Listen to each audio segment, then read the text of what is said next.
Bonjour et bienvenue à vous sur Matin TV. Nous recevons aujourd'hui Kalima Rehani, psychosociologue et coach de performance en entreprise et qui va nous parler de l'hypersensibilité au travail. Kalima, bonjour. Bonjour Nabila, Merci d'avoir accepté notre invitation. c'est toujours un plaisir de collaborer avec toi.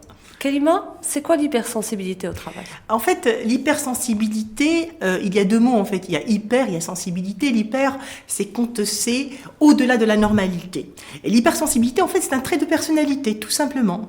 Il y a des personnes qui sont hypersensibles, ça veut dire que leur sensibilité est amplifiée. Et quand on parle d'amplification d'émotions, on parle d'hypersensibilité. Ça veut dire que quand un hypersensible se détecte quelque part, c'est parce que il a des réactions et des attitudes qui montrent qu'il n'est pas en fait bien. Il se sent mal, il réagit avec nervosité, les mains moites, un peu timidité. Il pourrait même refuser s'il y a un malentendu de communiquer avec la personne avec. Et du coup, on se sent dans cette obligation de le juger. Et c'est ce qui n'est pas bien en fait. Juger une personne veut dire lui mettre une étiquette. Et on va voir par la suite que l'hypersensibilité, ça peut être un atout incroyable parce qu'elle se base sur des qualités. Au-delà du fait qu'il s'agit d'un trait de caractère, quels sont les facteurs qui peuvent expliquer cela au travail? En fait, il n'y a pas de facteur prédéfini, mais il y a ce qu'on appelle des traits de caractère qui se relèvent et on peut effectivement déterminer est-ce que cette personne est hypersensible ou pas. Par exemple, dans une réunion où on est assis et on est en train de parler en fait de remarques qu'un N+1 a détectées pendant une période de travail et on se sent visé sans pour autant qu'on a nommé notre nom, sans pour autant qu'on nous a adressé Ça veut ceci dire qu'on est personnellement. hypersensible? Oui, quand on est... Attention, on ne parle pas de s'en sentir visé sans pour autant ruminer, parce que l'hypersensibilité est liée à ce qu'on appelle ruminer la chose plusieurs fois. Que veut dire ruminer? C'est tout simplement quand on pense et repense au mot, à la remarque plusieurs fois et que ça nous touche et ça nous fait douter de nous-mêmes et du coup notre estime de soi est touchée. Alors c'est vrai que l'hypersensibilité n'est ni une maladie ni un handicap, mais c'est quelque chose, par la suite elle crée ce qu'on appelle une fatigue psychique et une fatigue physique et ça pourrait bien sûr retomber sur notre santé mentale. Ça peut aller très loin, donc l'hypersensibilité au travail. Bien sûr, si on se détecte hypersensible, il faut quand même se faire, je vais dire, suivre par une personne qui pourrait nous faire canaliser nos émotions. Parce que de toutes les manières, il ne faut pas faire de toute affaire professionnelle un malentendu, une remarque, un bruit, n'importe quoi, une affaire personnelle. Parce qu'on est dans un milieu de travail et il faut quand même délimiter les champs d'action entre vie privée et vie professionnelle. Et toute remarque qui nous est émise d'un N+1 ne veut pas dire qu'on nous touche personnellement. Ça veut dire tout simplement qu'il y a eu un souci quelque part et qu'on essaye d'en parler. Il faut dire aussi que les N+1, si on détecte que c'est un hypersensible, il faut choisir en fait les mots et choisir la manière dont on s'adresse à un hypersensible. Avant de passer à cela, je voudrais bien vous poser la question sur l'impact que peut avoir l'hypersensibilité sur le reste de l'équipe. Bien sûr qu'un hypersensible, il a un peu de mal à travailler en équipe. Je vais aller encore plus loin. Les open space maintenant qui sont à la mode dans les entreprises, un hypersensible ne trouvera pas en fait sa place. Pourquoi? Parce que le moindre bruit, il l'affecte. Le moindre regard, il l'affecte. La moindre en fait déstabilisation d'émotion l'affecte. Et je vais encore donner une précision par rapport à l'hypersensible. La personne normale qui est influencée par ce qu'on appelle les stimulus externes, moi je peux recevoir 5 parce que je canalise, je filtre. L'hypersensible reçoit 20 par exemple. Et quand il reçoit 20, ça le fatigue. Alors du coup, qu'est-ce qui se passe? Il fait des réactions, il est amené à avoir des attitudes que nous, en jugeant faiblesse. On juge en fait que c'est une personne qui ne peut pas gérer ses émotions, qui ne peut pas accepter une remarque. Elle est impulsive, elle peut effectivement aller vers le N+1, lui parler d'une manière agressive, voire même se plier. Parce qu'il y a beaucoup d'hypersensibles, beaucoup de genres d'hypersensibles. Il y a l'hypersensible timide, il y a l'hypersensible nerveux, il est impulsif, il y a l'hypersensible qui doute de lui, après il se replie sur lui-même, on n'arrive plus à le faire sortir de sa coquille. Et du coup, c'est quelque part, il peut affecter négativement l'équipe, mais si l'équipe le prend, en charge. C'est le N+A comprend en fait qu'il détecte qu'il est un hypersensible. Maintenant, dans les RH, on a quoi? On a des personnes qui s'occupent du capital humain, mais comment? Est-ce qu'on donne une importance à l'hypersensible? Non.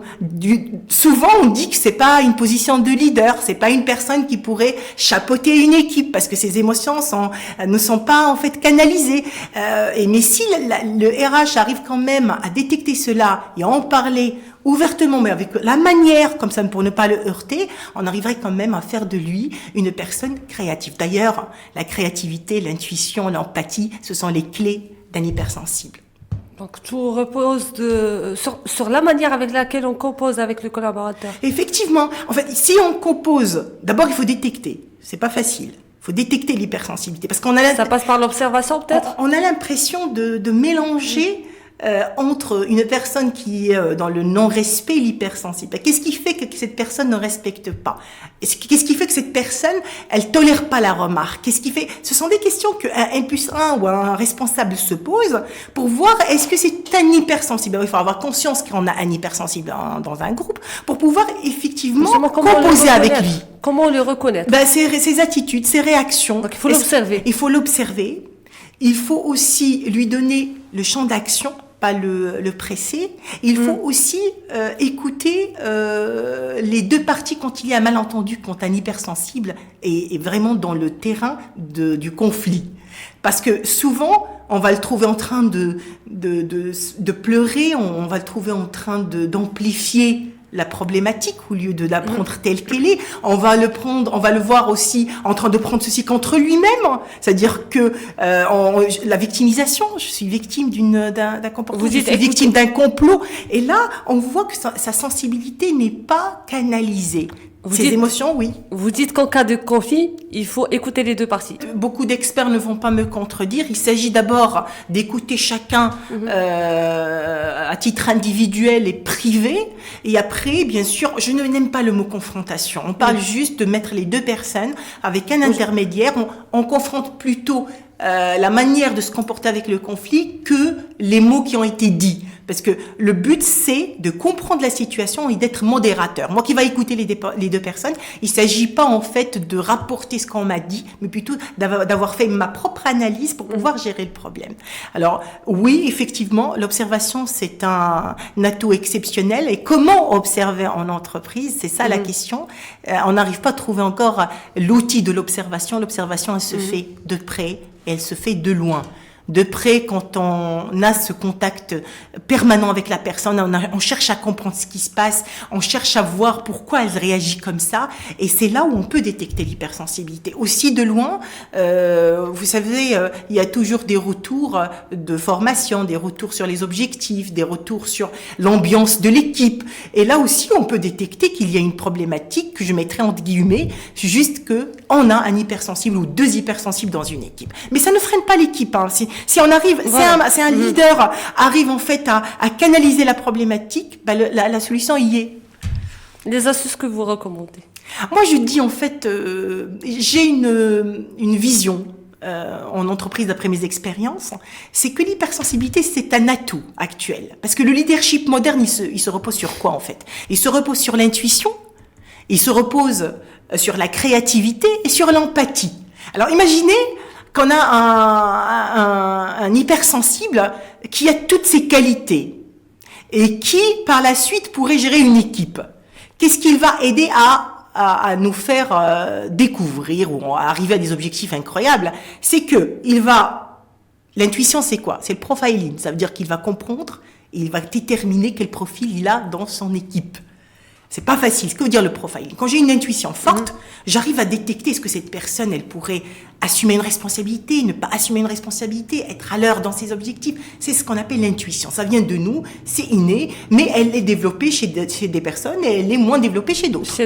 La créativité pourquoi? Parce que l'hypersensibilité crée la créativité. Elle crée la créativité. Pourquoi? Parce qu'on est dans l'analyse de tout. Et quand on analyse beaucoup de choses, on arrive quelque part à faire extraire le meilleur. Et là aussi, c'est un atout. Troisième point qui me paraît obligatoire quand on est un leader, c'est l'empathie. Je veux dire, l'empathie, c'est se mettre à la place de l'autre. Et un hypersensible, il se met souvent à la place de l'autre. Pourquoi ? Parce que ses émotions, parce qu'il fonctionne avec le cœur, parce que il a cette envie de tout comprendre.